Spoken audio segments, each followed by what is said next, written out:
বিলে প্রাকৃতিক উপায়ে মাছ চাষ, মূলত মলা মাছ প্রচুর পরিমাণ হয়েছে। মলা মাছ সম্বন্ধে আপনাদেরকে কিছু ধারণা দিই।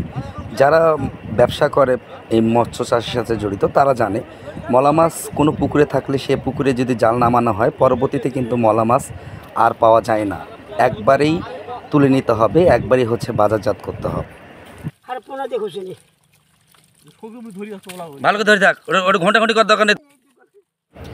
সকলেরই প্রিয় এই মলা মাছ পুষ্টিগুণের দিক থেকে অতুলনীয়। আমরা সকলেই জানি কি পরিমাণ মলা হয়েছে। আপনারাই দেখেন, অনেকেই আমার এই বিলের প্রাকৃতিক যে মলা মাছের ভিডিও দেখতে চেয়েছিলেন, তো আবার নতুন করে যেহেতু জাল নামিয়েছি, তো আপনারাই দেখেন কি পরিমাণ মলা মাছ হয়েছে।